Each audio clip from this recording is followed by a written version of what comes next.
বং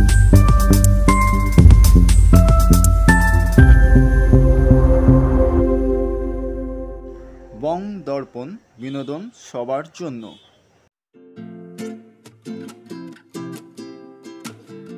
খুবই ভালো লাগলো ওনার প্রথম এক্সিবিশন। তা আমি ভাবতে পারিনি এত সুন্দর ওনার সব কম্পোজিশন যেগুলো ভেবেছেন, এবং অনেক দিনের প্রতিভা এটা একটা এক্সপোজ হয়েছে। সত্যি খুব ভালো লেগেছে।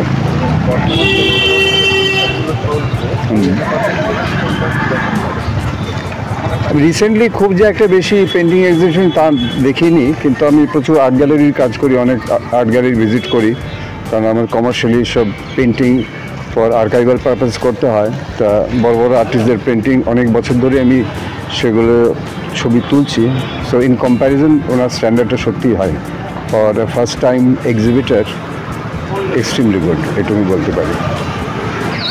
তিনি আমার পুত্রবধূ, তো তা এই প্রতিভা ছিল আগে জানতাম, কিন্তু ইদানিং আর কি ইয়েটা বেশি করে হয়েছে, যেহেতু ওনাকে বাইরে পোস্টিং আছে আপাতত, যে কাজ করেন উনি, তো একা যেহেতু থাকতে হয়, এটা থেরাপি হিসাবে আর কি ও শুরু করেছিল পেন্টিংয়ের অভ্যেসটা, সেইটারই ফলশ্রুতি আজকে এই এক্সিবিশনটা, এটাই আর কি বলা। KF31 আর্ট গ্যালারিতে 19 জুলাই 2024 ফটোগ্রাফার শ্রী বিবেক দাসের হাত ধরে উদ্বোধন হলো দেবরিনের প্রথম একক চিত্র প্রদর্শনী ক্রোমেটিক রিদিমসের। এই চিত্র প্রদর্শনীতে স্থান পেয়েছে হরেক রকমের পেন্টিং। বিভিন্ন মাধ্যমে গড়ে উঠেছে এই চিত্রকলা। তাতে উঠে এসেছে কখনো শহর, দুর্গা ও গণেশের ছবি, আবার কখনো লাইনের মাধ্যমে গড়ে উঠেছে আস্ত এক ছবি। ছবিগুলি ফরমেটিভ। প্রদর্শনীটি চলবে 21 জুলাই 2024 পর্যন্ত। প্রদর্শনীটি দেখতে চোখ রাখুন বং দর্পণের পর্দায়। দেখতে থাকুন বং দর্পণ, বিনোদন সবার জন্য। রিপোর্ট বং দর্পণ, কলকাতা।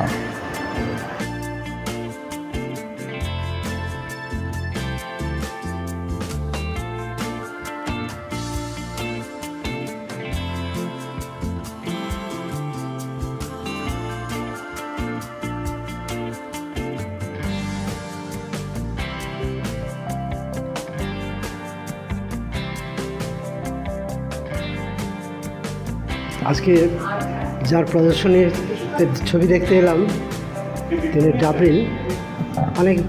অনেক বহুবিধ দায়িত্বের মধ্যে তিনি কিন্তু ছবি এগিয়ে যাচ্ছেন। এটা একটা বড় দিক, কারণ এই যে নন্দনতাত্ত্বিক চেতনা প্রতিটি মানুষের মধ্যে আছে, এবং অনেকে এটাকে প্রাধান্য দেন না, অনেকে প্রাধান্য দেন। আর এটা জীবনের সঙ্গে ওতপ্রোতভাবে জড়িয়ে আছে, কারণ আমাদের জীবন একদিকে চলে, আর তাকে পরিপূর্ণ রূপ দেয় আমাদের নান্দনিক চেতনা। কারণ বাস্তব জীবনে আমরা যা পাই না, যা হলে ভালো হতো, নেই, সেটা আমরা ছবির মাধ্যমে পাই, শিল্পের মাধ্যমে। তো শিল্প আমাদের জীবনকে নানান দিক থেকে পরিপূর্ণ করে, এবং আজকাল আর্ট থেরাপি কথাটা খুবই শোনা যায়। আর শিল্প আমাদের বহু কিছু বিকার বা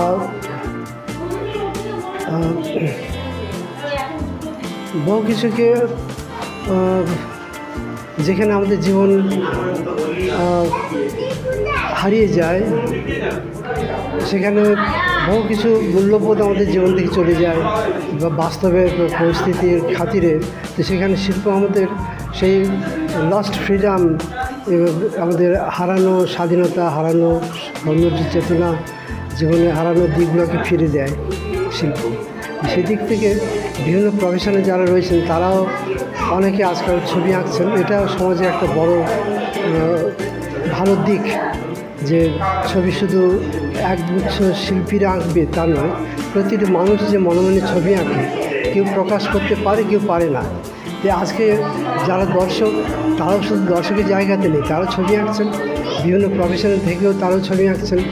এটা একটা বড় দিক। অনেক ডাক্তার, ইঞ্জিনিয়ার খুব ভালো ছবি আঁকছেন, এবং তাদের কেউ তো ডাক্তার হয়ে জন্মায় না, মানুষ হয়ে জন্মায়, এবং ছবির সঙ্গে মানবিকতার যোগ, এবং তার বিকাশ নানান সংস্কৃতির ভেতর দিয়ে হয়, নিজের যেমন বিকশিত হয় তেমনি অন্যকে বিকশিত করে। আমার আনন্দবোধ যা প্রকৃতির মধ্যে পাই না, তা শিল্পের মাধ্যমে পেয়েছি, সেটা আরেকজনকে দিয়ে বিতরণ করে সে আনন্দটা আরও বাড়ে এবং সামগ্রিকভাবে সমাজের একটা অবক্ষয়কে পূর্ণতর জায়গাতে নিয়ে আসে, রিপেয়ার করে।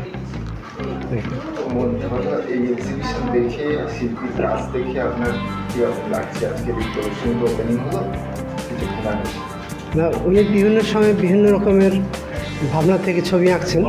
এটা একটা ভালো দিক যে একটা সিগনেচার আর্টিস্ট মানে আঁকলে একরকম আঁকা হবে, এটা একদিক দিয়ে তাকে চেনা যায়, আবার অন্য দিক থেকে তার একটা বদ্ধ জলাশয়ের মতো স্বরূপ ফুটে ওঠে। সেদিক থেকে এক একটা ছবিতে এক এক ধরনের মুড, এক এক ধরনের ভাবের প্রকাশ, এটা শিল্পীর যে বহু বিস্তৃত ভাবনা ক্ষেত্র সেটা উন্মোচিত হয়। এটা একটা বড় দিক ওনার ছবিতে যেটা রয়েছে।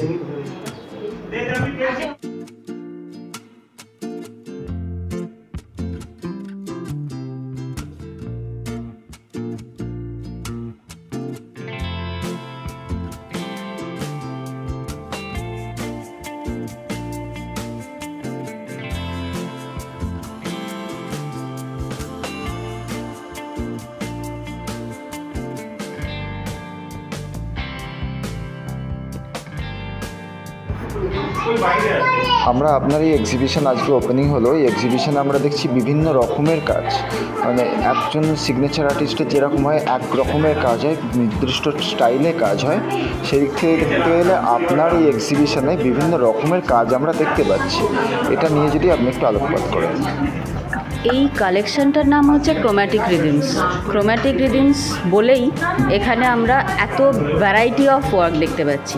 আর এখানে শিল্পী যেটা মানে দেবরিন যেটা করেছে সেটা হচ্ছে যখন যেরকম থট এসছে সেটাকেই সে এক্সপ্রেস করেছে বিভিন্ন মিডিয়া, অ্যাভেলেবেল মিডিয়া যা হাতের কাছে ছিল। যখন কোলাজ শুধু খবরের কাগজ ছিল তখন এরকম কোলাজ হয়েছে, যখন সঙ্গে পেন্ট ছিল তখন কোলাজ অ্যান্ড পেন্ট হয়েছে, যখন কিছু ছিল না তখন পেন অন পেপার হয়েছে কিংবা ইঙ্ক অন পেপার হয়েছে। এটা পুরোটাই হচ্ছে একটা জার্নি বলতে পারেন আপনি, কিংবা একটা রিদমিক একটা ট্রাভেল বলতে পারেন, যেখানে রঙও আছে আবার সাদা কালোও আছে। ওই জন্যই আপনার এত ভ্যারাইটি দেখতে পাচ্ছি। আপনার পেন্টিংয়ের বিশেষত্ব কিছু খুঁজে দিতে হয়, আমরা যদি ভাবি যে আপনার পেন্টিংয়ের বিশেষত্বটা কী, তাহলে আপনি কী বলবেন? আমার পেন্টিংয়ের বিশেষত্ব হচ্ছে এখানে আপনি রং যদি দেখেন, যেগুলো রঙিন ছবি, সেখানে আপনি দেখবেন নীল এবং হলুদ এদের একটা কালার কম্বিনেশনের মানে বেশি প্রবণতা আছে। আর অন্য যদি আপনি টেন্ডেন্সি দেখেন তাহলে আমার কোলাজ একটা টেন্ডেন্সি, কোলাজ করতে আমার ভীষণ ভালো লাগে। আর পেন অন পেপার, এই দুটো হচ্ছে আমার ভীষণ ফেভারিট। ক্যানভাসের ওপর যখন রং ব্যবহার করেন তখন আপনার কীরকম লাগে এবং কিভাবে সেই রঙকে আপনি অ্যাপ্লাই করেন? ক্যানভাসের ওপর যখন আমি, যেমন এটা যখন এঁকেছি, এটা কিন্তু টেক্সচার্ড, হ্যাঁ, এখানে টিস্যু পেপার আছে, এদিকে মডেলিং ক্লে আছে, সঙ্গে অ্যাক্রিলিক আছে। এবার এটা যখন আমি করেছি, আমি প্রথমে একটা ভিজুয়ালাইজ করেছি যে আমি এরকম একটা কিছু করতে চাইছি। এবার সেটা করতে করতে যেরকম গ্র্যাজুয়ালি আনফোল্ড যেরকম হয়েছে, যেটা কিছুটা করার পর মনে হয়েছে না এরকম করলে ভালো, না করে এরকম করলে ভালো, তখন সেই চেঞ্জটা আমি করে দিয়েছি। ওরকম মানে আমি কোনো একটা কিছু দেখে করিনি, কিছু ভাবতে ভাবতে, ওটা ফ্লো অফ থট বলতে পারেন আপনি, মানে আমার সেই সময় যে মেন্টাল সিচুয়েশান সেটাই আমার ছবিতে আসে। আপনার এই যে এক্সিবিশনে আমরা তো বিভিন্ন রকমের ছবি দেখছি, এই বিভিন্ন রকমের প্রেক্ষাপট উঠে এসছে আপনার ছবিতে। এই প্রেক্ষাপটগুলোর সম্বন্ধে যদি একটু আলোকপাত আমাদেরকে হয়। প্রেক্ষাপট বলতে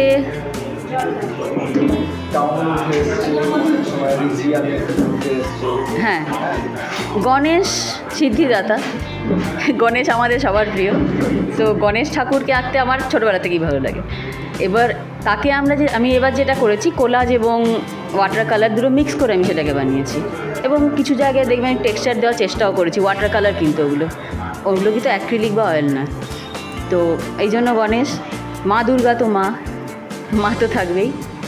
আর বাকি ছবিগুলো সিনারি আমার ভালো লাগে, ফুলও আমার ভালো লাগে। টাউনশিপ আমরা দেখতে পাচ্ছি, হ্যাঁ কিছু টাউনশিপ আছে, ওটা আপনি বলতে পারেন যে কনজেশন অফ আওয়ার মাইন্ড।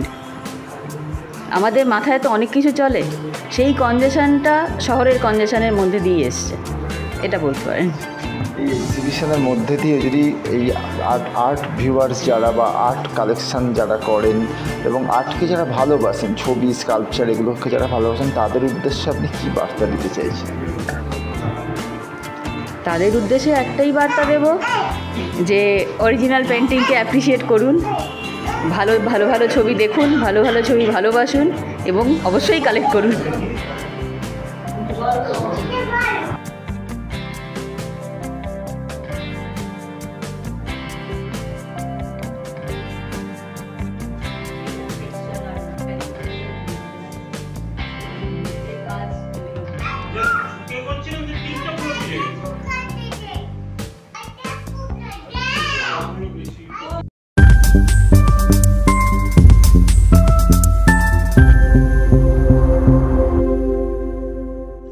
বং দর্পণ, বিনোদন সবার জন্য।